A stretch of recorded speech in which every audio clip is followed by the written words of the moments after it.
அப்போஸ்தலர் 1ஆம் அதிகாரம் அதனுடைய 5ஆம் வசனத்தை வாசிக்க கேட்போம். ஆகையால் நீங்கள் எருசலேமை விட்டு போகாமல் என்னிடத்தில் கேள்விப்பட்ட பிதாவின் வாக்குத்தத்தம் நிறைவேற காத்திருங்கள் என்று கட்டளையிட்டார். பிதாவின் வாக்குத்தத்தம் நிறைவேற காத்திருங்கள். போன மாதம் ஆண்டவர் நமக்கு ஒரு வாக்குத்தத்தம் கொடுத்தார். ஏசாயா தீர்க்க தரிசன புஸ்தகம் 30ஆம் அதிகாரம் அதனுடைய 18ஆம் வசனம். உங்களுக்கு இறங்கும்படி கர்த்தர் காத்திருப்பார், உங்களுக்காக எழுந்திருப்பார், உங்களுக்காக நீதி செய்வார், காத்திருக்கிற அனைவரும் பாக்கியவான். இதுதான் போன மாதம் ஆண்டவர் நமக்கு கொடுத்த வாக்குத்தத்தம். காத்திருக்கிறவர்களுக்கு ஆண்டவர் கொடுக்கிற ஆசீர்வாதம், இனி மௌனமாக இருக்க மாட்டார், மறு உத்தரவு கொடுப்பார். இனி மறைந்திருக்க மாட்டார், மகிமை வெளிப்படுத்துவார். இனி மடங்கி இருக்க மாட்டார், மகிழ்ச்சியையும் மகத்துவங்களையும் வெளிப்படுத்துவார். இதுதான் நம்ம ஆண்டவர் பேசின, ஆண்டவர் நம் சபைக்கு இடைப்பட்ட வாக்கு தத்தங்கள். காத்திருக்கிறவர்களுக்கு கிடைக்கிற ஆசீர்வாதம், காத்திருக்கும் போது என்னென்ன நன்மைகள். வேதத்தில் காத்திருந்தவர்களை குறித்து, சிமியோனை குறித்து, ஆறுதல் வர காத்திருந்தவன், ராஜ்யம் வர காத்திருந்த யோசேப்பு, எருசலேமின் மீட்பு வர காத்திருந்த பானுவேலின் குமாரத்தி ஆகிய அன்னாள், 3 பேரை உங்களுக்கு காண்பித்து கொடுத்தேன். ஆவியினாலே அவன் ஆலயத்தில் வந்தான், ஆவியானவர் அறிவித்திருந்தார், ஆவியானவர் அவன் மீது இருந்தார். இந்த ஆசீர்வாதங்களை நம்ம தொடர்ந்து போன மாதம் தியானிக்க கர்த்தருடைய ஆவியானவர் நமக்கு உதவி செய்தார். மீண்டும் ஒரு காத்திருத்தல், மீண்டும் ஒரு வசனம் நமக்கு கிடைத்திருக்கிறது, மீண்டும் ஒரு வாக்கு தத்தம். என்ன வாக்கு தத்தம்? பிதாவின் வாக்கு தத்தம் நிறைவேற ஒன் மோர் டைம் ஆண்டவர் நம்மளை காத்திருக்க சொல்லுகிறார். வாக்கு தத்தம் அப்படின்னு சொன்னாலே ஒரு தரிசனம், ஒரு சுதந்திரிக்கிற ஒரு அடுத்த கட்ட நகர்வுக்கு போகும்போது வேதத்தில் ஆண்டவர் கொடுக்கிறது தான் வாக்குத்தத்தம்.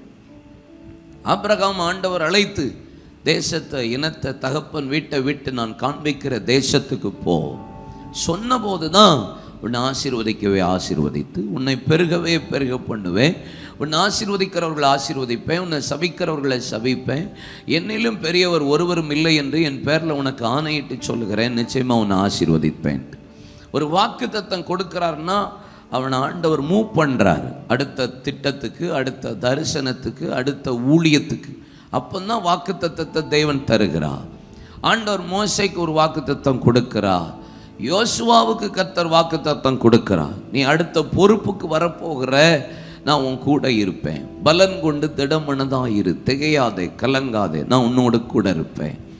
ஆபிரகாம் முடிஞ்சு ஈசாக்கு யாக்கோபுக்கு வரும்போது, யாக்கோபு அடுத்த கட்ட நகர்வுக்கு போகும்போது பதான் அராமை விட்டு புறப்படுகிறான் கோலும் தடியோடு.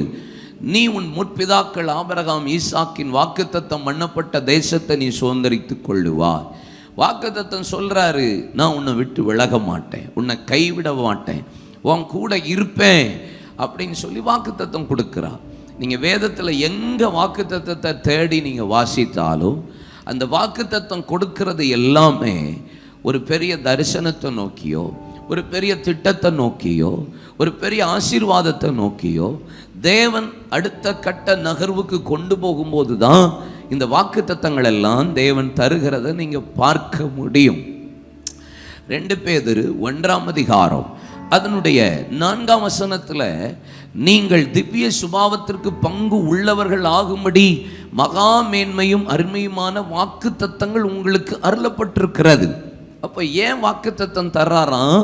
வாக்கு தத்தம் என்ன? திவ்ய சுபாவத்துக்கு பங்குள்ளவர்களாக மாற்றுகிறதற்கு, பரலோக சுபாவத்திற்கு, பரலோக டிவைன் நேச்சர், தெய்வீக சுபாவத்திற்கு என்ன மாற்றுறதுக்கு தான் கர்த்தர் வாக்கு தத்தம் தருகிறார். நீங்கள் யூதாஸ் காரியத்தை எடுத்து வாசித்து பார்த்தீங்கன்னா, பிரதான ஆசாரியர்களும் பாவிகள், அந்த நாட்களில் இயேசுவை கொலை செய்ய வகை தேடினவர்கள், சதுசேயர்களும் பரிசேயர்களும் பிரதான ஆசாரியரோடு சேர்ந்து இயேசுவை கொலை செய்ய சிலுவையில் அறைக்க பிரயாசப்பட்ட போது யூதாஸ் காரியோத் அவரை காட்டி கொடுக்கும்படி ஒப்புக்கொண்டான். அப்பொழுது வேதவசனம் சொல்லுகிறது, இவர்கள் அவனுக்கு வாக்குத்தத்தம் பண்ணினார்கள் என்று போடப்பட்டிருக்கிறது. எனக்கு ஆச்சரியமான ஒன்று அதுதான். என்ன பண்ணானா, பிரதான ஆசாரியர்கள் வாக்குத்தத்தம் பண்ணாங்களாம். என்ன வாக்குத்தத்தம்? 30 வெள்ளிக்காசு உனக்கு தருவேன்பா அப்படின்னு வாக்குத்தத்தம் கொடுத்தார்கள். அப்படின்னா என்ன? வாக்குத்தத்தம் பண்ணிட்டா அது கண்டிப்பாக செய்யப்படணும். வாக்குத்தத்தம் பண்ணிட்டா அது மாறாது. நீங்கள் எபிரேயர் 9ஆம் அதிகாரத்தை நீங்கள் வாசித்து பார்த்தீங்கன்னா, ஆணையிடுதல் சகல விவாதத்திற்கு முடிவாக இருக்கிறது. அது பெரியோர்களால் நிச்சயிக்கப்பட்ட நியமமும் மாறாத உடன்படிக்கையாக இருக்கிறது. அது மாற்றப்படவே கூடாது. ஒன்ஸ் அதை ஆர்டர் பண்ணிட்டா, கட்டளை கொடுத்துட்டா, வாக்குத்தத்தம் பண்ணிட்டா, அது வேதவசனம் சொல்கிறது ஒன்றுமே மாற்றக்கூடாது.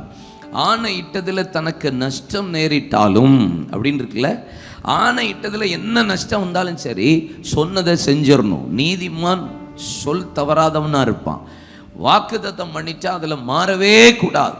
என்ன நஷ்டம் வந்தாலும் என்ன இழப்பு வந்தாலும் வாக்குத்தத்தத்தை நிறைவேற்றி விடணும். அப்போ பைபிளில் இவ்வளவு வாக்குத்தத்தங்கள், வேதவசனம் முழுசும் வாக்குத்தத்தங்களாக தான் நிறைந்திருக்கிறது. ஏதோ மாதத்தில் ஒரு 1ஆம் தேதி மாத்திரம் நம்ம பெற்றுக்கொள்கிறதும், வருஷத்தில் ஒரு நாள் அந்த இரவு நம்ம வாக்குத்தத்தத்தை பெற்றுக்கொள்கிறது அப்படி அல்ல. உங்கள் வாழ்க்கையில், தனிப்பட்ட வாழ்க்கையில் நீங்கள் ஒவ்வொரு நாளும் ஜெபிக்கும் போதும் ஆண்டவர் பேசுகிறது எல்லாமே நமக்கு வாக்குத்தத்தங்கள் தான். உங்களை ஊழியத்திலேயோ அல்லது பிஸ்னஸ்லேயோ வேலையிலையோ குடும்ப வாழ்க்கையிலையோ ஆண்டவர் கொண்டு போகிற திட்டங்கள் எல்லாம் அடுத்த லெவலுக்கு போகும்போது ஆண்டவர் ஏதாவது ஒரு வார்த்தையை கொடுக்காம ஆண்டவர் மூவ் பண்ணவே மாட்டார். அதுதான் நம்மளை உந்தி தள்ளும், அதுதான் நம்மளை உற்சாகப்படுத்தும், அதுதான் நம்மளை பலப்படுத்தும், அதுதான் நம்மளை நிலைநிறுத்தும், அதுதான் நம்மளை ஆசீர்வாதமாக மாற்றி தரும். நம்மளை மற்றவர்களுக்கு ஆசீர்வாதமாக மாற்றி தர்றது தான் இந்த வாக்கு தத்தம். அப்போது ஆசீர்வாதம் வாக்கு தத்தம்னு சொன்னாலே இன்னைக்கு உலகத்தில் மேக்சிமம் எல்லா மக்களுக்கு முன்னாடி பிளைண்டா இருக்கிற ஒன்று வாக்கு தத்தனால என்னது தான்? ஆசீர்வாதம். அதுதான் இன்னைக்கு இருக்கிறது. ஆனால் இந்த கடைசி கால எழுப்புதலுக்கு எது வாக்கு தத்தமாய் சொல்லப்பட்டிருக்கிறது? ஆண்டவர் சொல்றார், பிதாவின் வாக்கு தத்தம் நிறைவேற நீங்கள் காத்திருங்கள். ஆண்டவர் இந்த செப்டம்பர் மாதம் ஸ்பெசிஃபிக்காக கர்த்தர் சொல்றது பிதாவின் வாக்கு தத்தம். எல்லாம் பிதாவின் வாக்கு தத்தம் தான். ஆனால் இது குறிப்பாக இப்படி ஒரு வார்த்தை இருக்கு, பிதா எல்லா இடத்துலையும் வாக்கு தத்தம்.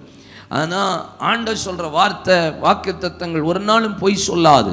ஏன்னா அவர் மனமாற மனிதன் அல்ல, மனுபுத்திரன் அல்ல. சொல்லியும் செய்யாதிருப்பாரோ, வசனித்தும் நிறைவேற்றாதிருப்பாரோ. வாக்கு தத்தங்கள் எல்லாம் கிறிஸ்து இயேசுவுக்குள் ஆம் என்றும் ஆமேன் என்றும் இருக்கிறது. அதனால சொன்னால் கண்டிப்பாக செய்வார். அப்போ இந்த பிதாவின் வாக்கு தத்தம் என்றால், இயேசு இந்த பூமியில் வாழ்ந்த நாட்களில் இந்த வாக்கு தத்தத்தை அப்பப்போ சொல்லிட்டே வந்திருக்கிறார்.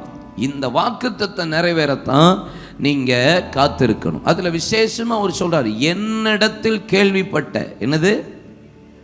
அப்போ சீஷர்களுக்கு இயேசு மரித்து உயிரோடு எழுத பின்பாக தரிசனமாகி சொல்கிற வாக்கு தத்தம் சில வார்த்தை உங்களிடம் சொல்கிறேன். யோவான் சுவிசேஷம் 7ஆம் அதிகாரம் 38-39 வசனத்தை நாம் வாசிக்க கேட்போம்.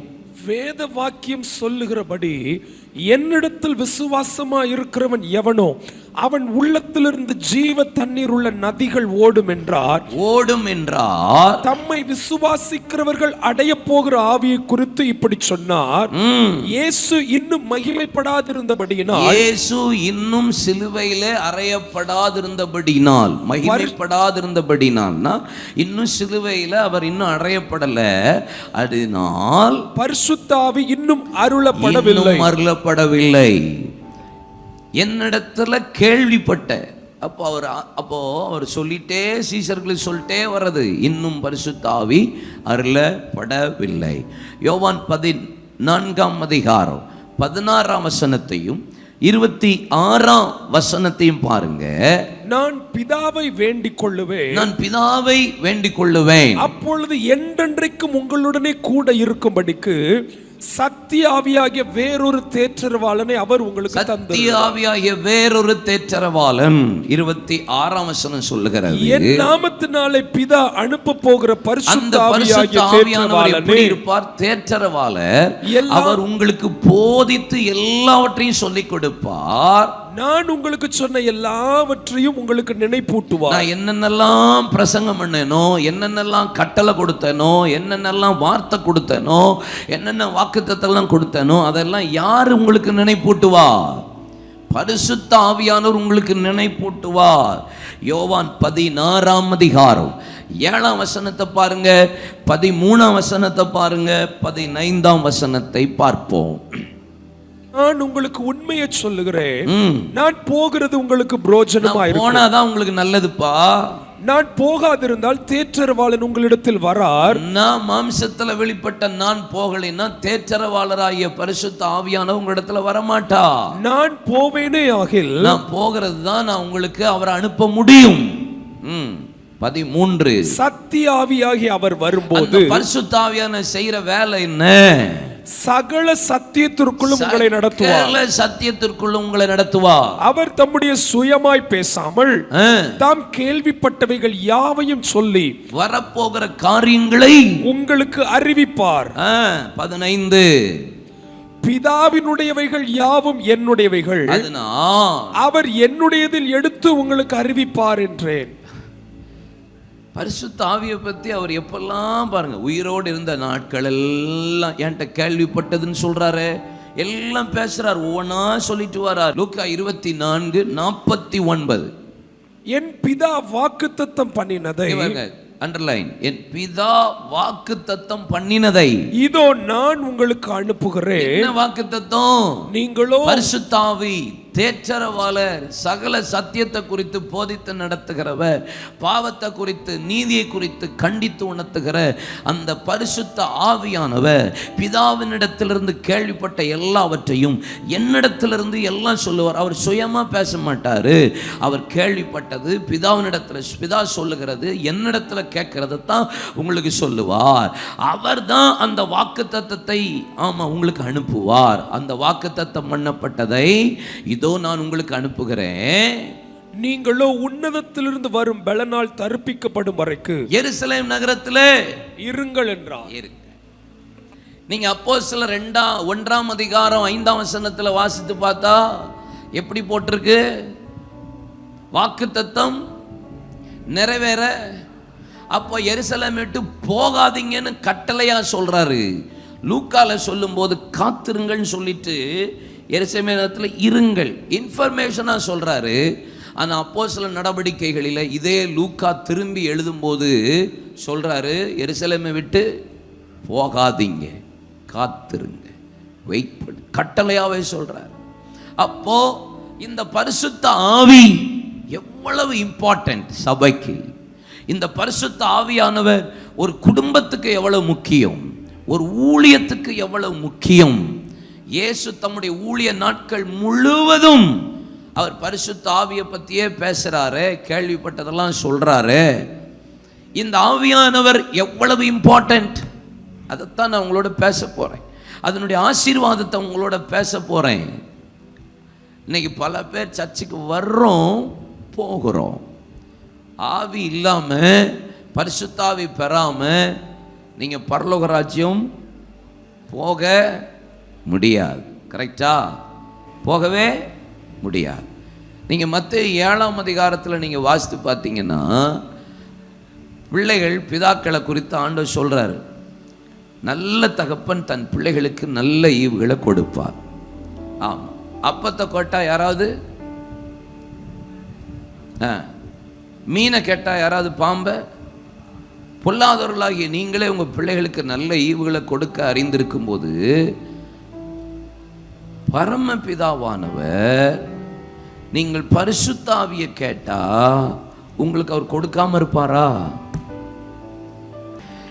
உலக ஆசீர்வாதம், வாக்குத்தத்தம், அதிசயங்களை காண பண்ணுவார், உனக்கு அவ்வளோ தருவார், பெருக்கத்தை பார்ப்ப, நீ விருத்தி அடைவ, நீ ஆசீர்வாதமாக இருப்ப, குறைவெல்லாம் நிறைவாக்குவார், ஆமாம், வாலாக்காம தலையாக்குவார், கீழாக்காம, எல்லாம் நல்லா இருக்கு. ஆனா அதை விட பிதாவின் வாக்குத்தத்தம் சபையில நிறைவேறணும்னா சபை கர்த்தருடைய பிள்ளைகள் காத்திருப்பது ரொம்ப அவசியம். இது இருந்தா தான் மற்ற ஆசீர்வாதம்லாம் ஈஸி. என்ன பிரச்சனை வரட்டும், என்ன போராட்டம் வரட்டும், என்ன வியாதி வரட்டும், என்ன சத்துரு வெள்ளம் போல எழும்பட்டும், நீங்க பாருங்க ஈஸியா அழகா ஜெயிக்க கர்த்தர் பல தருவா. அது சிங்க கபியே வரட்டும், பரிசுத்த ஆவியின் அபிஷேகத்தை பெற்றவன் சிங்க கபியில போட்டாலும் சிங்கத்தின் வாயை கர்த்தர் அடைப்பாது, அவன் ஒன்று சேதப்படுத்தாது. அக்கினி சூளையில போட்டாலும் அதை அவனை அவிக்காது. பரிசுத்த ஆவியை பெற்றவனை சிறைச்சாலையில போட்டாலும் அங்கேயும் பாடி கர்த்தரை துதிப்பான். பரிசுத்த ஆவியின் அபிஷேகம் எவனுக்குள்ள இருக்கிறதோ வாக்குத்தத்தம் அவனை தேடி வரும். சிலருக்கு தோணும்ல, சர்ச்சில் நம்ம மக்களுக்கு சிலருக்கு தோணும், ஏன்டா இவனுக்கு இப்படி கத்துறாங்க, சர்ச்சாடா இது இவ்வளோ சவுண்டு, என்ன காதெல்லாம் வலிக்குது. இந்த சத்தத்தையே உங்களால் கன்சிடர் பண்ண முடியலன்னா ஒரு பெரிய சத்தம் கேட்க போகிறதே, அந்த சத்தத்தை எப்படி நீங்கள் சகிப்பீர்கள்? அந்த நாளை எப்படி சகிக்க முடியும்? சிலருக்கு என்ன சத்தம், என்ன கொட்டு சத்தம், என்ன கத்துறாங்க, ஏன் மெதுவாக ஆராதிக்கலாமே. மெதுவாக நீங்கள் இங்கே வேணாலும் ஆராதிக்கவாங்க. சபனா நீதிமானின் கூடாரத்தில், நீதிமானின் சபையில் எப்படி சத்தம் தான் கேட்கும் தெரியுமா? ஆமென், அல்லேலூயா. இந்த பரிசுத்த ஆவியானவர் எப்படிப்பட்ட ஆவியானவர் அப்படின்னு அவர் சொல்லிட்டே வாரார். இந்த அபிஷேகம், இந்த ஆவியானவர் நமக்கு கிடைத்திருக்கிறது, ஆண்டவர் நமக்கு கொடுத்திருக்கிறது கிஃப்டா? என்னது? அப்போஸ்தலர் 2ஆம் அதிகாரம் 38ஆம் வசனத்தை வாசிக்க கேட்போம். பேதுரு அவர்களை நோக்கி, நீங்கள் மனம் திரும்பி ஒவ்வொருவரும் பாவ மன்னிப்புக்கென்று இயேசு கிறிஸ்துவின் நாமத்தினாலே ஞானஸ்தானம் பெற்றுக் கொள்ளுங்கள், அப்பொழுது பரிசுத்தாவின் வரத்தை பெறுவீர்கள். அப்போஸ்தலர் 10ஆம் அதிகாரம் 46ஆம் வசனத்தின் பின்பகுதி இப்படிதான் சொல்லுகிறது. பரிசுத்த ஆவியின் வரம் புறஜாதிகளின் மேல் பொருந்தப்பட்டதை குறித்து பிரமித்தார்கள். கொர்நேலியு வீட்டில் நடந்த சம்பவம் பிரசங்கம் பண்ணி கொண்டிருக்கும் போதே பரிசுத்தாவின் வரம்.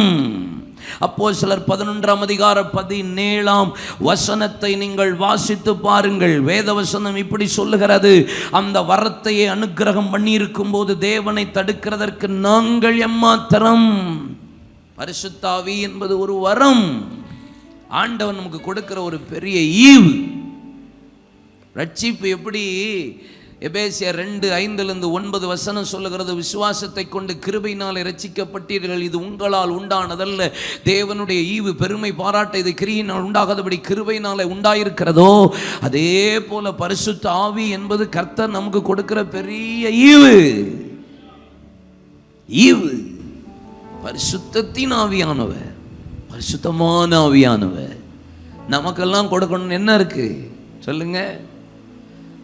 அக்கிரமத்திலையும் பாவத்திலையும் உழந்து கொண்டிருந்த நம்முடைய வாழ்க்கையில் இயேசு நம்மளை சந்தித்து ரட்சிப்பை கொடுத்து நமக்குள்ள அந்த ஆவியை தாரார் பாருங்க, அதெல்லாம் பெரிய ஈவு.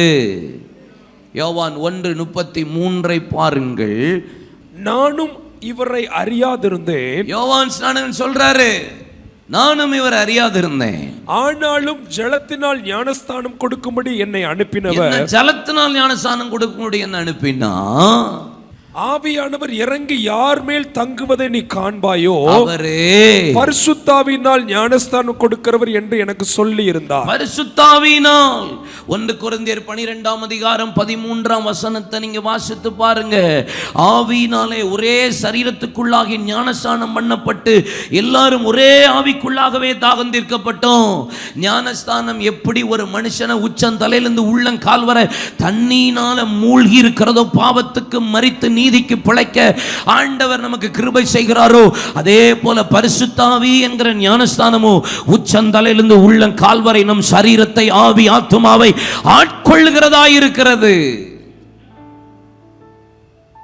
அது ஈவு, அது ஞானஸ்நானம், மூணாவது அது அபிஷேகம்.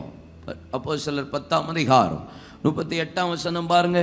நசரேயனாகிய இயேசுவை தேவன் பரிசுத்த ஆவியினாலும் வல்லமையினாலும் அபிஷேகம் பண்ணினார். தேவன் அவரோட கூட இருந்தபடியினாலே அவர் நன்மை செய்கிறவராயும் பிசாசின் வல்லமையில் அகப்பட்ட யாவரையும் குணமாக்குகிறவராயும் சுற்றி திரிந்தார். இந்த பரிசுத்த ஆவி ஒரு ஈவு, ஒரு தயவு, ஒரு gift ஆண்டவர் நமக்கு கொடுத்திருக்கிறது. இந்த பரிசுத்த ஆவி ஒரு ஞானஸ்நானம். இந்த பரிசுத்த ஆவியானவர் என்னது தெரியுமா? ஒரு அபிஷேகம். 1 யோவான் 2ஆம் அதிகாரம் 27ஆம் வசனம் சொல்லுங்க. நீங்கள் அவராலே பெற்ற அபிஷேகம் உங்களில் நிலைத்திருக்கிறது, ஒருவனும் உங்களுக்கு போதிக்க வேண்டுவதில்லை. அந்த அபிஷேகம் சகலத்தை குறித்து உங்களுக்கு போதிக்கிறது, அது சத்தியமாக இருக்கிறது, அது பொய்யல்ல. இந்த அபிஷேகம் என்ன செய்யும்? உங்களை போதைக்கு நடக்கும். இந்த அபிஷேகம் இருந்துச்சுன்னா உங்களை கைட் பண்ணுவா. எங்கே போகாத, செய்யாத, இது தப்பு, வேண்டாம், இது ஓகே, இது வாங்க வேண்டாம், உங்கள்கிட்ட பேசிக்கிட்டே இருப்பா. சகலத்தையும் உங்களுக்கு போதித்து கொண்டே இருப்பா. இதுக்கு தான் இந்த அபிஷேகம் தேவை. 2 கொரிந்தியர் 1ஆம் அதிகாரம் 21ஆம் வசனம் பாருங்க. உங்களுடன் கூட எங்களையும் கிறிஸ்துவுக்குள் சிறப்படுத்தி நம்மை அபிஷேகம் பண்ணினவர் தேவனே. அபிஷேகம், இந்த பரிசுத்த ஆவி என்பது நம்ம மேல இருக்கிற அபிஷேகம். இந்த மாதம் முழுசும் நம்ம எதுக்கு தான் காத்திருக்க போறோம்? இதுக்கு தான் காத்திருக்க போறோம். ஒரு எழுப்புதலுக்கு ஏன் காத்திருக்கிறோம்? ஆண்டவருடைய ஒரு அவுட் போரிங், ஒரு பெரிய ஒரு பின்மாறி ஊற்றப்படணுங்கிறது தானே காத்திருக்கிறோம். முதல்ல நம்ம ஒவ்வொருவருக்குள்ள அது நடந்தாதான், மவுண்ட் சபைக்குள்ள அது நடந்தாதான் நம்மளை கொண்டு கர்த்தர் வெளியே செய்ய முடியும்.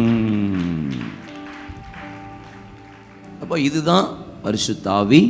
பரிசுத்த ஆவினா என்னென்ன, அவர் பிதாவினிடத்தில் சொன்னதெல்லாம் என்னன்னு உங்களுக்கு சொன்னேன். ஏன் அவர் எருசலேமை விட்டு போகாதீங்கன்னு சொன்னாரு? போய் எருசலேம்ல போய் காத்திருங்கன்னாரு. ஆண்டவர் ஸ்பெசிபிக்கா கட்டளையிடுறார், கோ பேக் டு ஜெருசலேம், எருசலேமுக்கு போங்கன்னாரு. வேற எங்கேயாவது போய் உட்கார சொல்லலாம் நம்ம அப்பா. பர்டிகுலர் பிளேஸுக்கு ஏன் போக சொன்னார்? எருசலேம்ல தான் இருக்கணும். கலிலேயாவுக்கு போன்னு சொல்லலாம். எவ்வளோ அற்புத அடையாளங்களை செஞ்சாரு. ஏன் எருசலேமுக்கு போக சொன்னார்? ஏன்னா எருசலேம் தான் தோல்வி தோல்வி தோல்வி தோல்வின்னு இயேசுவின் ஊழியத்திற்கு ஒரு பெரிய போர்டு கொடுக்கணும்னா தோல்வி, அவமானம், நிந்தை, அசிங்கம், கேவலம், தலைக்குனிவு, நிந்தைகள், அடிகள், பாடுகள் அப்படின்னு ஒரு போர்டெல்லாம் போடணும்னா எருசலேம் தான். அப்போ எங்க நீ தோத்தியோ, எங்க அவமானப்பட்டியோ, எங்க தலை குனிஞ்சியோ, எங்க அடி வாங்கினியோ, எங்க ரத்தம் சிந்தினியோ, எங்க சிலுவையில் பாடுபட்டனோ, எங்க உங்களை புறக்கணிச்சாங்களோ, எங்க உங்களை தப்பா பேசினாங்களோ, எங்க நிந்தைய சுமந்தீங்களோ அந்த இடத்துக்கு போ. அங்கதான் உன்னை நான் மகிமைப்படுத்துவேன், அங்கதான் உங்களை உயர்த்துவேன், அங்கதான் நீங்க யாருன்னு எருசலேம்ல காட்டுவேன். கை தட்டுங்க, வாய தரங்க. ஏன் உன்னை திரும்ப எருசலேமுக்கு போக சொல்றேன்? ஏன் உன்னை திரும்ப அதே பட்டணத்துக்கு போக சொல்றேன்? ஏன் உன்னை திரும்ப நீ அவமானப்பட்ட இடத்துக்கு போக சொல்றேன்? மீண்டும் அவமானப்படவா? மீண்டும் நிந்தை பாடுகள் அனுபவிக்கவா? மீண்டும் விபச்சாரி சந்ததியின் சொல்லவா? பாவிகளின் சிநேகிதர்களின் சொல்லவா? பெயல்செபூலை பிசாசு துரத்துற கூட்டம்னு அதே நிந்தையை சுமக்கிறதுக்கா? No no no. அதே இடத்துல நீ காத்திருந்தா அந்த வல்லமையின் ஆவியானவர், அபிஷேகத்தின் ஆவியானவர், பரிசுத்த ஆவியின் ஞானஸ்நானம் என்கிற ஆவியானவர் வருவார். உங்களை மகிமைப்படுத்துகிற நாள் இந்த மாதம். ஹல்லேலூயா. Go back to Jerusalem. போங்க, திரும்பி போங்க. சில நேரம் ஆண்டவரே திருப்பியும் இங்கேயே கொண்டு வந்து வச்சிருக்கீங்க, திருப்பியும் இந்த பிரச்சனை, திருப்பியும் இந்த ஆள் முகத்தில் சொல்றீங்கல்ல. திருப்பி அவமானப்பட்ட இடத்துல, திருப்பியும் தலை குனிஞ்ச இடத்துல, திருப்பியும் விழுந்த இடத்துல, திருப்பியும் கண்ணீர் விட்ட இடத்துல, திருப்பியும் கெட்ட பேரான இடத்துல கொண்டு வராருன்னா ஆவியானவர் உங்களை கொண்டு செய்ய போகிறது பெருசாக தானே இருக்க போகுது. விசுவாசிக்கிறவங்க, அந்த பாதையின் வழியாக போகிறவங்க கை தட்டுவீங்க. அப்படி நினைச்சு கண்ணீரோடு இருக்கிறவங்களுக்கு உங்களுக்கு இந்த புதிய மாதம் செப்டம்பர் மாதம் you have a good news. Go back to Jerusalem. திரும்ப எருசலேமுக்கு போ. அங்க போய் காத்துரு, அங்க போய் வெயிட் பண்ணு. அங்கதான் உனக்கு மகிமை காத்திருக்கிறது, அங்கதான் உனக்கு வல்லமை காத்திருக்கிறது, அங்கதான் உனக்கு கன்னிய பாஷை காத்திருக்கிறது, அங்கதான் உனக்கு நவமான பாஷை காத்திருக்கிறது, அங்கதான் ரட்சிப்பு காத்திருக்கிறது. அங்க only one preaching 3000 பேர் ரட்சிக்கப்படுகிற நாள் வர போகிறது. பார்க்கிறவெல்லாம் வெட்கப்பட போறோம், பார்க்கிறவெல்லாம் பயப்பட போறோம். கல்லாதவர்களை கொண்டு கத்த பேசுறாரு. எப்பேற்பட்ட கிரியை நடக்க போகிறது என்பதை ஜனங்கள் கண்கள் காணும். கர்த்தர் உங்களை உயர்த்துகிற நாள் இந்த மாதமா இருக்கும். Wait in the Jerusalem.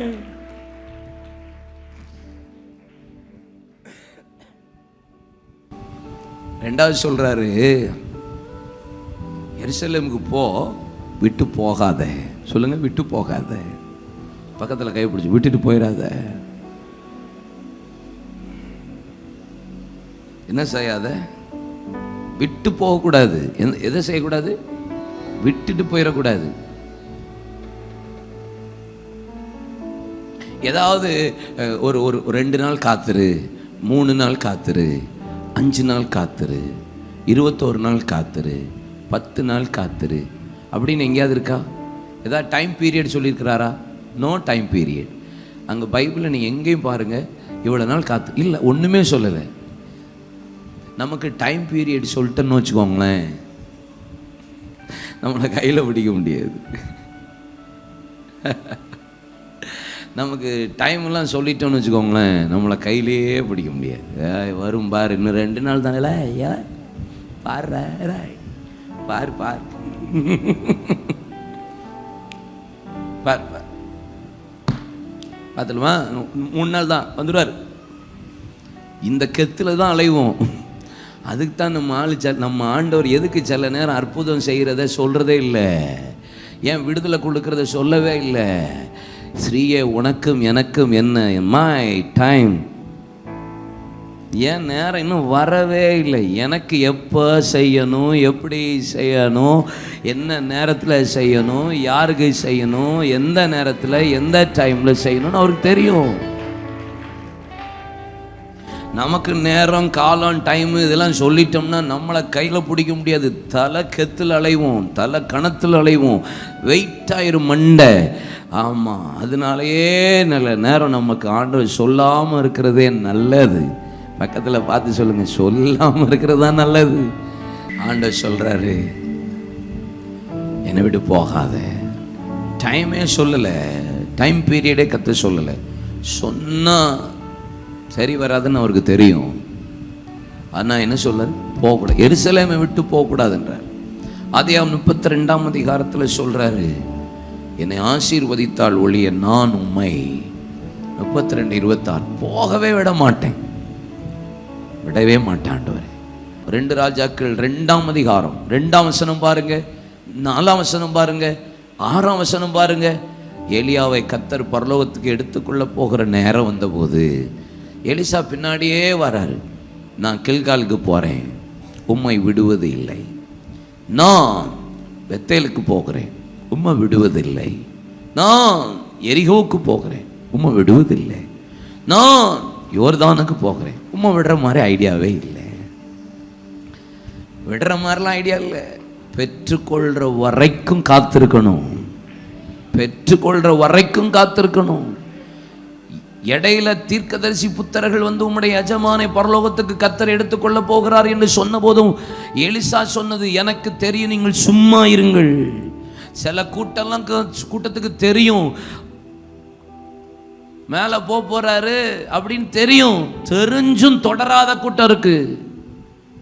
ஆவியானவர் தான், அபிஷேகம் தான், வல்லமை தான் தெரியும், பரிசுத்த ஆவி தான் தெரியும். இது இருந்தா தான் பரலோக ராஜ்யம் தெரியும். தெரிஞ்சாலும் சும்மா இருக்கிற கூட்டம் சும்மாவே தான் இருக்கும். ஆனா பெற்றுக்கொள்ளுகிற கூட்டம் தொடர்ந்து போய் விடாதபடிக்கு தொடருகிற கூட்டத்தை தான் கர்த்தர் இந்த காலை ஆராதனையில் இந்த செப்டம்பர் மாதம் சபையை நிரப்ப போகிறார். விடுவதில்லை, விடவே கூடாது. என்ன செய்யக்கூடாது? விடவே கூடாது. போராடிடுவீங்களா? விடாம போராடிடுவீங்களா? இல்லையா சொல்லுங்க. சரி, இவ்வளவு நேரம் நான் சொல்லுது பரிசுத்த ஆவியை பற்றியே பேசணும். இந்த ஆவியானுடைய ஆசீர்வாதம், இந்த வாக்கு தத்தம் எங்கே சொல்லப்பட்டிருந்தது? யோவேல் 2:28-29. அதற்கு பின்பு நான் மாம்சமான யாவர் மேலும் என் ஆவியை ஊற்றுவேன், என் ஆவியை ஊற்றுவேன். அப்பொழுது உங்கள் குமாரரும் உங்கள் குமாரத்திகளும் தீர்க்க தரிசனம் சொல்லுவார்கள். உங்கள் மூப்பர் சொப்பனங்களையும் உங்கள் வாலிபர் தரிசனங்களையும் காண்பார்கள். ஊழியக்காரர் மேலும் ஊழியக்காரிகள் மேலும் அந்நாட்களின் ஆவியை ஊற்றுவேன். பேதுரு எழும்பி நின்று பிரசங்கம் பண்ணும் போதும் இந்த வசனத்தை தான் கோடிட்டு காண்பிக்கிறார். வாக்குத்தத்தம் எங்க சொல்லி இருக்கிறாரு? தீர்க்கதரிசியை கொண்டு யோவேல்ல சொன்னதை கர்த்தர் இங்க நிறைவேற்றுகிறார். அப்போ வாக்கு தத்தம் என்னது? என் ஆவி. பக்கத்துல கைப்பிடி சொல்லுங்க, என் ஆவி. அவருடைய ஆவி ஒரு மனுஷனுக்குள்ள வரும்போது என்னென்ன ஆசீர்வாதம் தான் நான் இனி பேசுவேன் கண்டினியூவா. அதுல ஒன்று மாத்திரம் சொல்லி நம்ம ஜெபிப்போம். ஆதியாகமத்தின் புத்தகம் 6ஆம் அதிகாரம் அதனுடைய 3ஆம் வசனம். அப்பொழுது கர்த்தர், என் ஆவி என்றைக்கும் மனுஷனோட போராடுவதில்லை, அவன் மாம்சம்தானே, அவன் இருக்க போகிற நாட்கள் 120 வருஷம் என்றார். இந்த ஆவியானவர், என் ஆவி, நான் சொல்ற வார்த்தையில இந்த வசனம் வந்துட்டே இருக்கும், இந்த வார்த்தை வந்துட்டே இருக்கும். என் ஆவி என்றைக்கும் மனுஷனோடு போராடுவதே இல்லை. இந்த ஆவியானவர், அவருக்கு ஒரு பேர் இருக்கு, ஜென்டில் ஸ்பிரிட். என்னது? Gentle spirit. ஜென்டில்மேன் சொல்லுவோம்ல, அதே மாதிரி இந்த ஆவியானவருக்கு ஒரு ஒரு ஒரு பேர் இருக்கு, ஜென்டில் ஸ்பிரிட். ஆமாம், ஜென்டிலாக நடந்துக்குவார். ஆமாம், அப்படின்னா என்ன? வரும்போது ஆர்ப்பரிப்போட ஆரவாரத்தோட வருவார். நம்ம ஒன்று தப்பு பண்ணிட்டோம், தேவனுக்கு பிரியமில்லாத செஞ்சுட்டா ஜென்டிலாக போயிடுவார். எப்படி போயிடுவார்?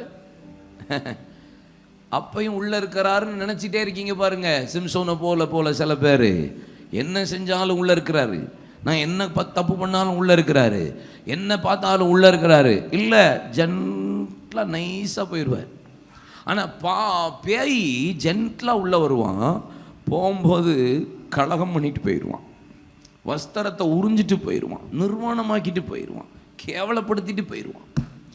பரிசுத்த ஆவியானவர் ஜென்ட்லா வர மாட்டாரு, ஆரவாரத்தோடு வருவார், ஆர்ப்பரிப்போட வருவார், வல்லமையோடு வருவார், அபிஷேகத்தோட வருவார், அக்கினியா வருவார். ஆனா விலகி போகினார்னா, ஒரு அபிஷேகம், ஒரு ஆவியானவருடைய வல்லமை இறங்கின போது ஒரு சிங்கத்தை ஆட்டுக்குட்டி போல கிழிச்சவன், 300 நரியை பிடிச்சி 2 நரியா கட்டி தீய வச்சவன், 30 பெலிஸ்தரின் வஸ்திரத்தை உரிந்தவன், ஒரு பச்சை கழுதை தாடை எலும்பை வைத்து 1000 பெலிஸ்தர்களை கொன்று குவித்தவன், நிலைக்காலை பிடுங்கி கொண்டு போய் நிறுத்தினவன். இப்படிப்பட்ட ஆளு தெம்னாத்துக்கு போய், காசாவுக்கு போய் ஒரு வேசியை கண்டு பெண்ணை கண்டபோது முன்பு போலவே எழுந்து போவேன் என்று போனான். பரிசுத்த ஆவியானவர் அவனை விட்டு விலகினது அறியாதபடி போனான். கண் பிடுங்கப்பட்டவனாய், வெண்கல விலங்கு பூட்டப்பட்டவனாய், அங்கே மயிர் கத்திரிக்கப்பட்டவனாய், மாவரைத்து கொண்டு கேலி கூத்தாய் மாறி போனான். Gentle spirit. ஆனா பிசாசு எப்ப உள்ள வரானே தெரியாது, கேப் கிடைக்கிற இடத்துலலாம் பாஞ்சிருவான். ஆனா வெளியே போகும்போது பாருங்க, நுரத்தல்ல வைப்பான், வஸ்திரத்தை உறிஞ்சி விட்டுருவான், கேவலப்படுத்திடுவான், உருள வச்சிருவான், பிறல வச்சிருவான். அப்போ என்னைக்குமே கர்த்தருடைய ஆவியானவர் மனுஷனோடு என்ன செய்ய மாட்டாரு? நீங்க வேண்டான்னு சொன்னீங்கன்னா அவர் ஜென்டிலா போயிடுவாரு, போராட மாட்டார்.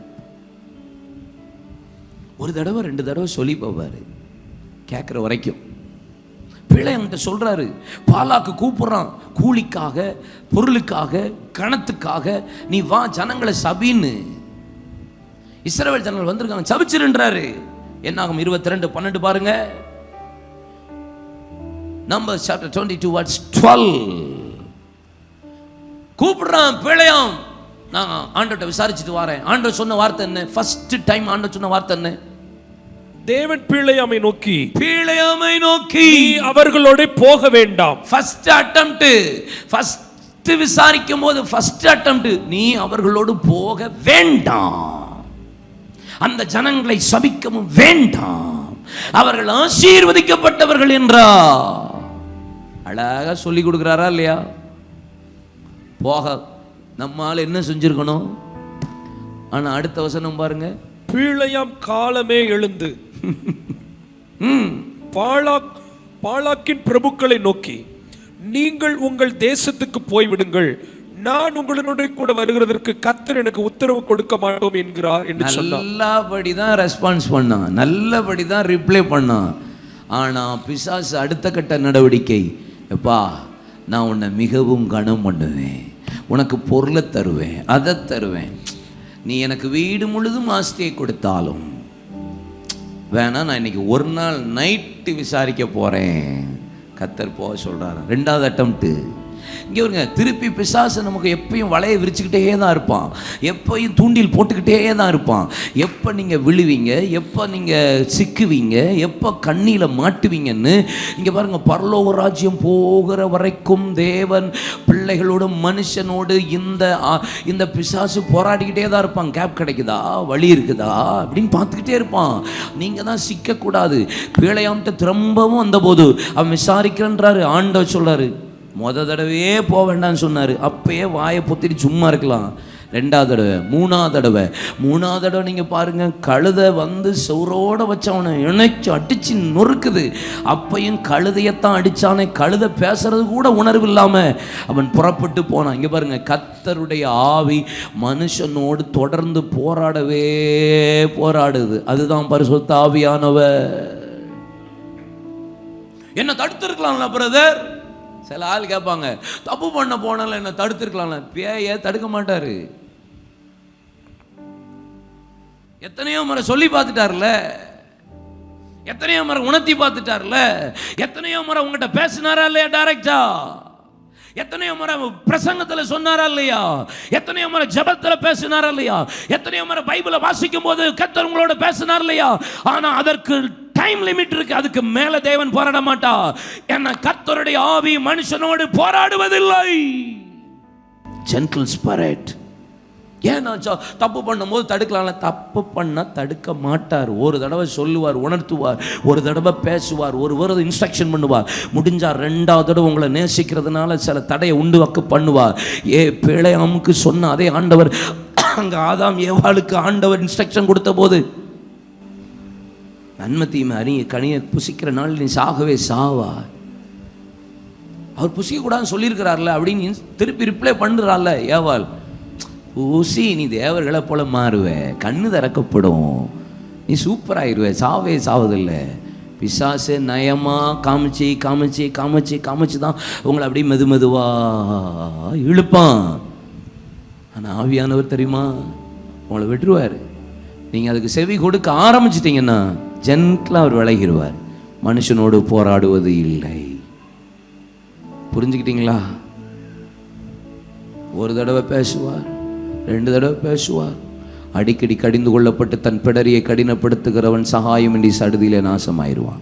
ப்ளீஸ், ஏன் ஆவியான தடுக்கல பிரதர்? ஏன் ஆவியானவர் இதை பேசலை பிரதர்? ஏன் ஆவியான? ஏன்னா சொல்ல மாட்டார் பிரதர், போராட மாட்டார். ஏன்னா அவர் ஆவி மனுஷனோடு போராடுவது இல்லை. அல்லேலூயா சொல்லுங்க. இன்னைக்கு இந்த முதல் மாதம், இந்த முதல் ஆராதனையில் ஒரு அர்ப்பணிப்போட எருசலேமை விட்டு போயிடவே கூடாது. எருசலேமுக்கு திரும்பி போயிடணும். எருசலேமை விட்டு ஏன் போகக்கூடாதுங்கிறதுலாம் கண்டினியூவாக நம்ம பிரசங்கம் பண்ணலாம். எருசலேமை விட்டு ஏன் போகக்கூடாது, எருசலேமுக்கு ஏன் போகணும், இன்னும் என்னென்ன ஆவியை கர்த்தர் ஆசீர்வாதத்தை வைத்திருக்கா, டு பி கண்டினியூ. பேசுவோம், தியானிப்போம், காத்திருங்க. இந்த மாதம் அபிஷேகத்தை பெற அதை அவ்வளவு பேரும் பெற்றுக்கொள்ளணும். அந்நிய பாஷை பெற அதை அவ்வளவு பேரும் பெற்றுக்கொள்ளணும். உங்களோட கர்த்தர் போராட மாட்டார், நீங்கள் தான் வாங்கி போராடி வாங்கிக்கணும். அல்லேலூயா சொல்லுங்க. முழங்கள் படியிடலாம்.